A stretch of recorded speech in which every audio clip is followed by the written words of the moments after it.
কিছুক্ষণ আগে টস হয়েছে এবং বাংলাদেশ টস জিতে ব্যাটিংয়ের সিদ্ধান্ত নিয়েছে এবং এই সিদ্ধান্তটা আমার কাছে একেবারে যৌক্তিক মনে হয়েছে।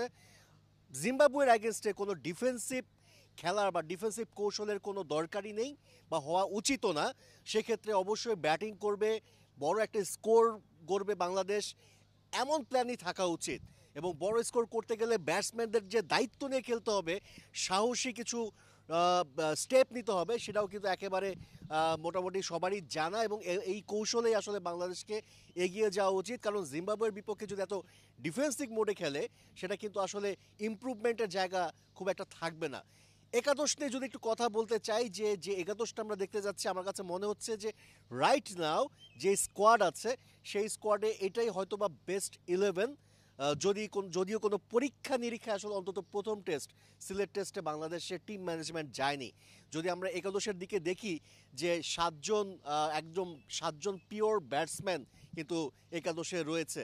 টপ অর্ডারের কথা যদি বলি, আমরা দেখেছি ওপেনিং ব্যাটসম্যান হিসেবে সাদমান ইসলামের সাথে মাহমুদুল হাসান জয়, অর্থাৎ সাদমান এবং জয় ওপেনিং জুটিতে আছে। জাকির হাসানকে ড্রপ করা হয়েছে।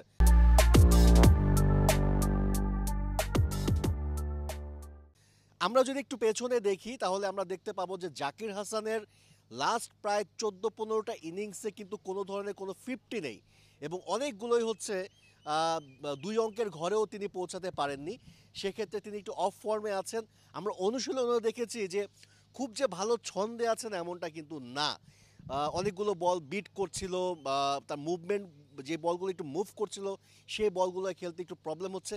এবং মুজারাবানি যার বাউন্স কিন্তু জাকির হাসান সামলাতে গিয়ে একটু সমস্যা হতে পারো, কারণ আমরা সেটা অনুশীলনে দেখেছি যে হাইট থেকে যখন বলগুলো থ্রো করা হচ্ছে সেগুলো কিন্তু তিনি ঠিকমতো কানেক্ট করতে পারেননি।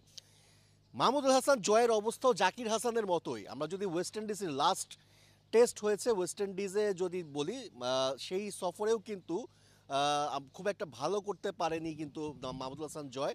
যে দুটি টেস্ট তিনি খেলেছেন, দুটি টেস্টেই তিনি 2 অঙ্কের ঘরে পৌঁছাতে পারেননি।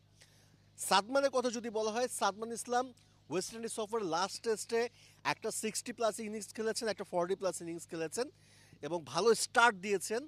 এবং পাশাপাশি ঢাকা প্রিমিয়ার লিগে বেশ কিছু ভালো ইনিংস আছে, সেঞ্চুরিও আছে সাদমান ইসলামের, অর্থাৎ তিনি মোটামুটি ছন্দে আছেন। সেই ক্ষেত্রে বলা যায় যে সাদমান ইসলাম অটোমেটিক চয়েস ছিল। জাকির হাসান এবং মাহমুদুল হাসান জয়ের মধ্যে একজনকে বাছাই করতে হতো, সেক্ষেত্রে জয়কে নেওয়া হয়েছে। টেকনিক্যালি কিছুটা হলেও সাউন্ড এই ডানহাতি ব্যাটসম্যান এবং রাইট হ্যান্ড লেফট হ্যান্ড কম্বিনেশনটাও এখানে ইম্পর্টেন্ট ছিল। পাশাপাশি নাজমুল হোসেন শান্ত ক্যাপ্টেন, অটোমেটিক চয়েস তিনি থাকবেনই। মুমিনুল মুশফিক দুজন খুব এক্সপেরিয়েন্স দুজন ব্যাটসম্যান। মেহেদী হাসান মিরাজ ভাইস ক্যাপ্টেন এবং দলের অলরাউন্ডার, তার একটা আঙুলের সমস্যা ছিল কিন্তু সেটা রিকভার করেছে। জাকের আলী অনিক, আমরা জানি যে ওয়েস্ট ইন্ডিজ সফরে তিনি টেস্টে কী করেছেন, অবভিয়াসলি তিনিও দলে থাকাটা স্বাভাবিক।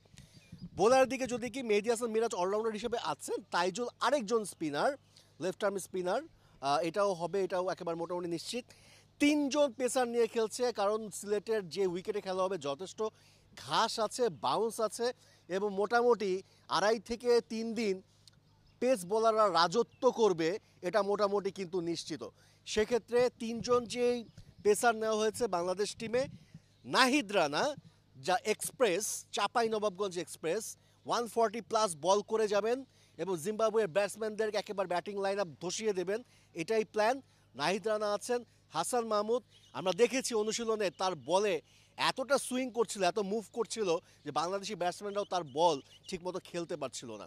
এবং থার্ড সিমার হিসেবে দেখেছি যে সৈয়দ খালেদ আহমেদ, তিনিও অনুশীলনে ভালো বল করছেন, অনেক দিন ধরে টেস্ট খেলছেন এবং তার এক্সপেরিয়েন্স, তার যে গুড লেন্থে টানা বল করে দেওয়ার যে ক্ষমতা, সেটাও কাজে লাগবে। অর্থাৎ ওভারঅল এই হচ্ছে বাংলাদেশ টিমের 11 এবং এটাই আমার কাছে মনে হচ্ছে যে স্কোয়াডটা আছে সেটাই হচ্ছে এখন পর্যন্ত বেস্ট 11টা বাংলাদেশ দিয়েছে এই সিলেট টেস্টের জন্য।